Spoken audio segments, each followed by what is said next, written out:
Hi, everyone. Judge Andrew Napolitano here for Judging Freedom. Today is Tuesday, July 15th, 2025. Professor Gilbert Doctorow will be with us in just a moment on what are the new pressures on Vladimir Putin.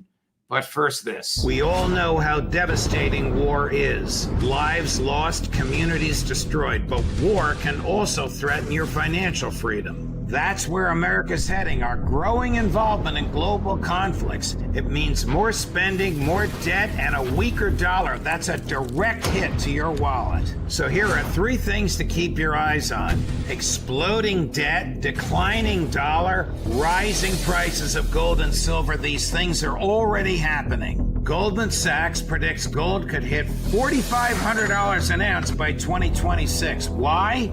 Because central banks and smart investors are buying gold hand over fist. They know what's coming and they're hedging against it. Currency collapse, inflation, and market volatility. Gold has been a trusted store of value for thousands of years, and today we need that protection more than ever. Call Lear Capital now at 800-511-4620 or visit LearJudgeNap.com. No one is going to protect your wealth for you. You need to do it yourself, and now is the time. Professor Doctorow, welcome here, my dear friend. Thank you for joining us.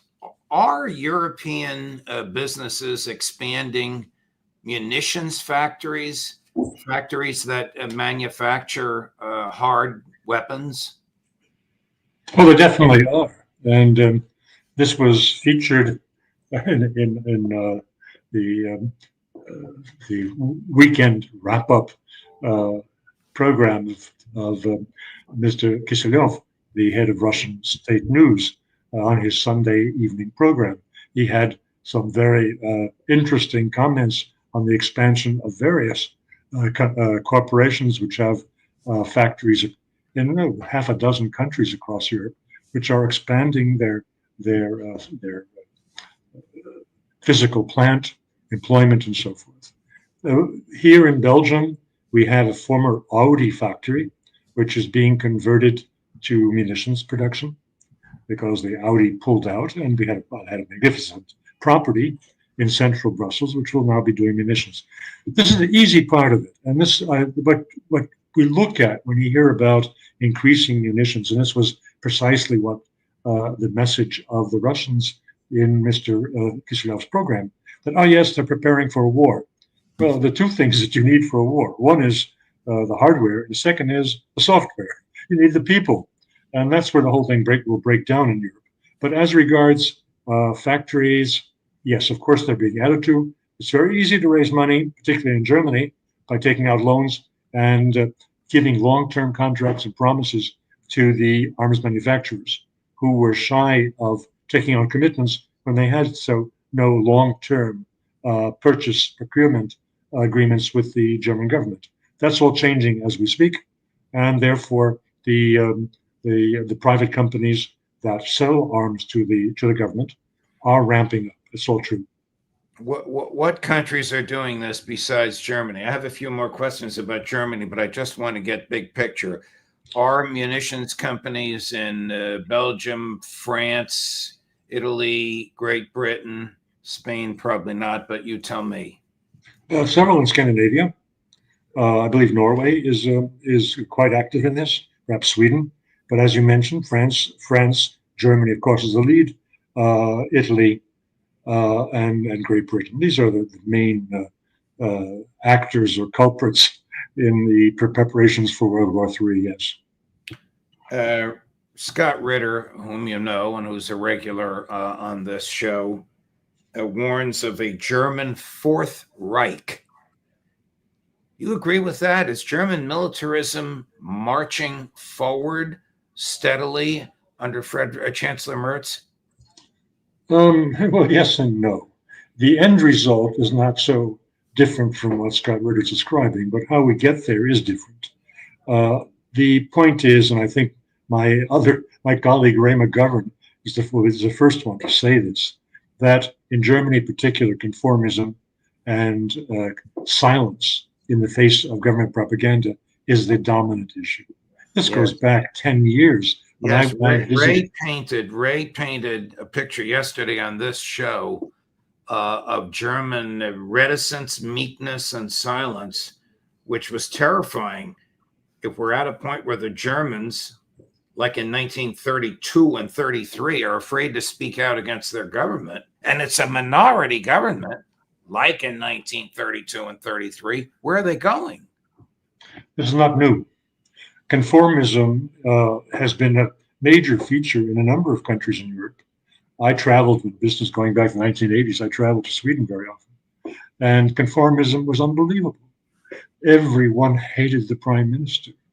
I was in a company that had a lot of engineers, and they knew that his socialist practices were destroying the engineering universities of the country. It was only when Olof Palme was murdered that at a lunch table in the company's canteen, I heard from my colleagues, well, I finally got the bastard. They never said a word earlier. So conformism is not a new issue in Europe. And in Germany, of course, 10 years ago, in 2015, I attended as a participant the Schlangenbad conference or dialogue, which is an annual event sponsored by the think tank of the socialists, the Social Democrats of Germany. And I assure you, conformism was the order of the day. And anybody who had made a peep that was out of line with the company or with the government policy was really made miserable and sent crying. So it's not new, but unfortunately, what is new is who's at the top today, and Merz is at the top. And Merz, as I've said earlier, is the most dangerous German leader since Hitler. Well, Merz is an investment banker by trade. So now you're telling me that the banks will make long-term loans to these munitions factories because the munitions factories have or are about to get and demonstrate the existence of long-term contracts with the government. Where is the government getting this money from? From the banks? Can the German government print cash like the U.S. government does? Does it sell bonds? Does it raise taxes? What does it do? Well, it can't print cash the way the U.S. government does because it's not sovereign in that domain. It is subject to the rules of the European Union and the European Central Bank. But it can take out loans. It can issue bonds. And German credit is quite good. So I don't think the German government has any difficulty in raising this trillion euros that Merz was talking about. And they will do it. And they will finance increased military production.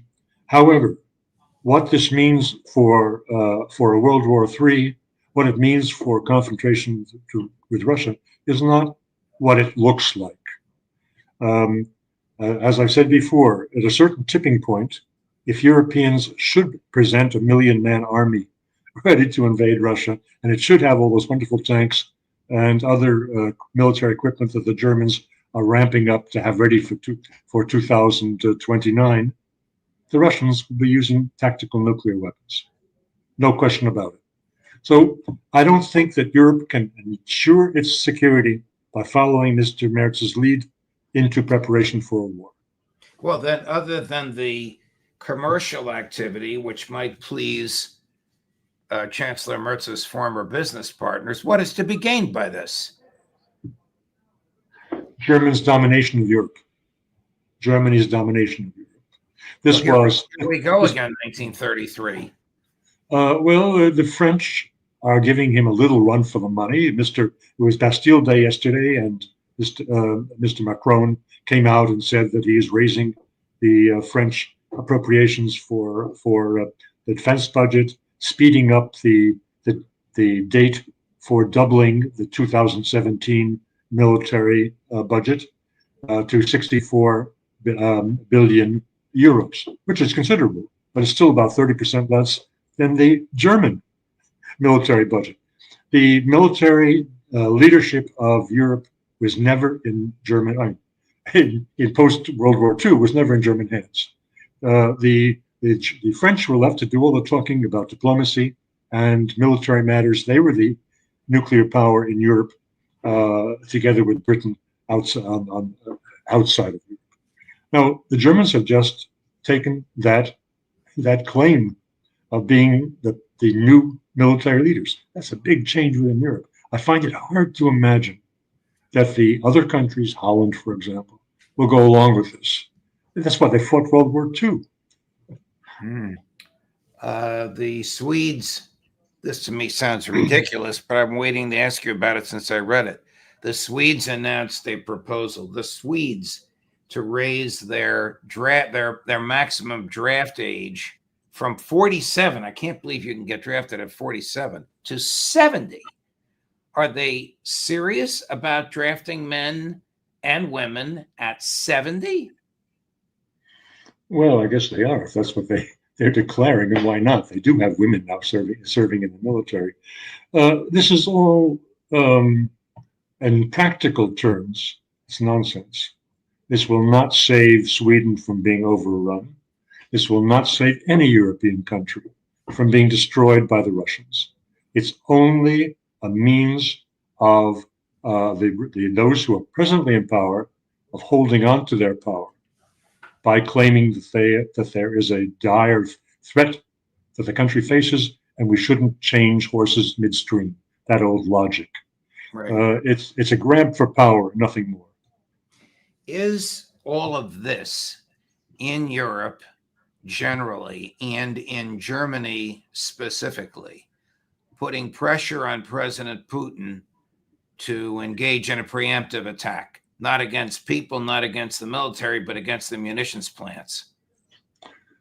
There is such a logic within Russia. Of course, the political analyst Karaganov, going back 2 years now, is calling for Russia to demonstrate that red lines mean something, and that Europe has to be awakened from its bubble psychology, from its irreality, to understand that Russia is a very serious country and cannot be dealt with the way they have in the last 10 years or so. But the pressure on Mr. Putin, I think, is a little bit different from what you're describing. The pressure from Mr. Putin was just applied by Mr. Trump yesterday. And I'd like to spend a little bit of time on that because I think it's very, very significant. Well, it was my next my next question to you. This circuitous route, CIA somehow getting this gear, maybe they already have it, selling it to Europe, selling it to Kyiv. Is this nonsense? Is this window dressing, or does the Kremlin perceive this as serious and troublesome? Well, I subscribe to what Colonel McGregor was saying on your program yesterday. I think all of this preparations of we're going to ship us so far unnamed military hardware, other than the Patriot air defense system, will ship it all.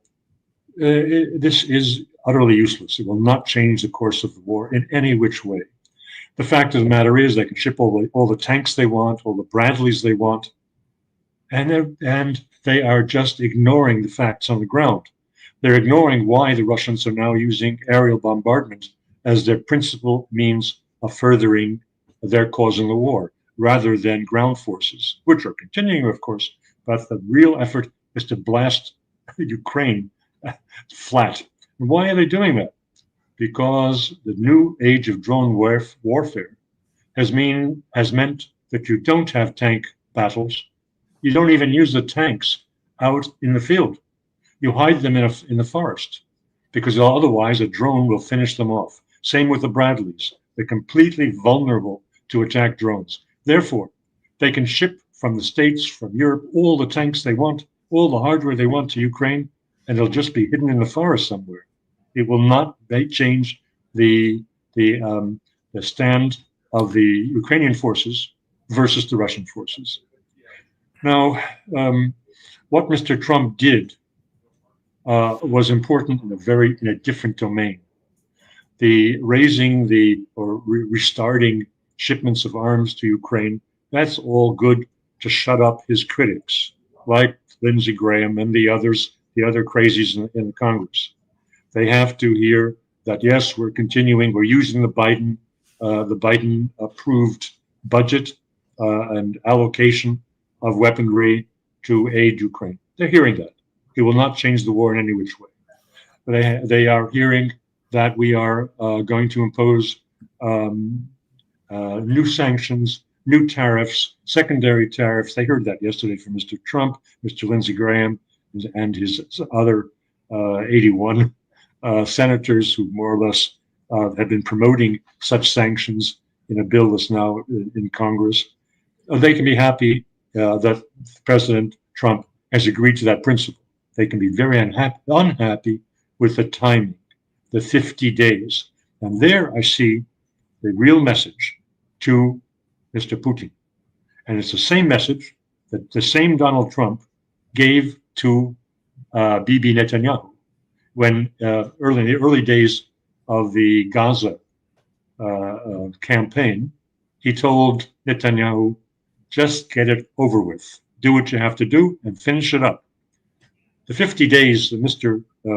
Trump gave to Vladimir Putin are the same thing. Vladimir, finish it up. And if Mr. Putin pays close attention to the intent here, and if he listens to the patriotic Russians who are saying, Mr. President, finish it up, then in 50 days, it will be ended. Is there, again, you've anticipated my next question, is there pressure from within the Kremlin or the people around President Putin to finish it up ostentatiously and effectively? Ostentatiously is a risky thing because that is inflammatory. I don't think that he wants that Putin or his circle want to do anything that will so embarrass Trump that he has to respond irresponsibly. But where's the pressure coming from? The whole country. I think every Russian family now in their Dutches, if they're talking politics at all, which is not very likely, but if they should be, of course they want the war to end as soon as possible. And now that it's no longer primarily a battle on the ground, but is very heavily an air battle, the glider bombs, the swarming drones, the hypersonic missiles. Now that it's reached that level, it is technically possible for Russia to demolish the Verkhovna Rada, the presidential administration, one or two Oreshniks, and they're gone. And the Ukraine will crumble. I think there are a lot of people around Russia who would like to see that happen. Is one of them Vladimir Putin? Not yet. Mr. Putin is a very cautious man. He's a lawyer by profession, and that has many pluses and it has a few negatives. Whether he can be persuaded to do what I just said, not because I'm saying it, because I'm sure he's hearing it from a lot of people. He has context to grassroots. That is one of the unique features of Russian democracy, how well Mr. Putin is plugged into what people are saying. I hope he listens to them. Do Moscow and Beijing, as far as you can ascertain, fear Trump's threat of secondary tariffs? I don't think for a minute. As regards India, of course, it's going to be tricky. But as regards China, Xi and his foreign minister made it clear when Kaja Kallas visited, I think, a week ago in preparation for the EU-China summit 2 weeks from now. He made it clear that under no circumstances can China allow Russia to suffer a humiliating defeat because they know they will be next. He said this openly. So the notion that they would bend the knee, kiss the ring of Mr. Trump is utterly excluded. Besides, they already demonstrated who has the upper hand in the tariff war with the United States. Agreed on everything you just said, but this undercuts the argument that Putin would take seriously Trump's 50-day warning. I mean, who the hell knows where Trump got 50 days from? Did Putin say, I need another 50 days in the phone call, or did Trump just pull that number out of a hat?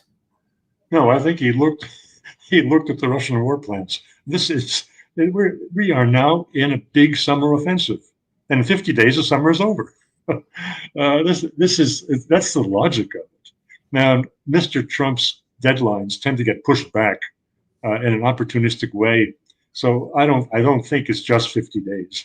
It'll be as long as needed for Putin to finish the war. But the big pressure on Putin is to finish the war. And Scott, if he, yeah, no, go ahead, please. if the threat is not so much these sanctions, which really nobody can take seriously, certainly with respect to India and with China, it is just Senator Graham who could consider this as something that you can operate, that you can work. It can't. But we do know that Mr. Putin wants to have normalization of relations. Mr. Trump wants to have normalization of relations. And so there is the real pressure point. This was not said by Trump because he would face a storm of criticism on Congress if he ever said that openly. But the reality is he does want these relations because of the need to cooperate with Russia on various international issues, Iran being just one of many. And so Putin will try to accede to this time schedule simply for the sake of moving on to a détente with the United States. Scott Ritter, whom you know and who appears here regularly, opined by comparing the Ukrainian government and the Ukrainian military to a patient in hospice waiting to die. Do you think the Kremlin, perhaps in not that terminology, shares that view? I doubt it. I mean, they're the ones who are fighting, not Scott Ritter or me or you. And they know very well the determination of the Ukrainians. They are the same political, religious culture as the Russians are. They are very patriotic. They are prepared for self-sacrifice for the fatherland, which sounds fine, but try to find a country in Europe where that would obtain today. It won't.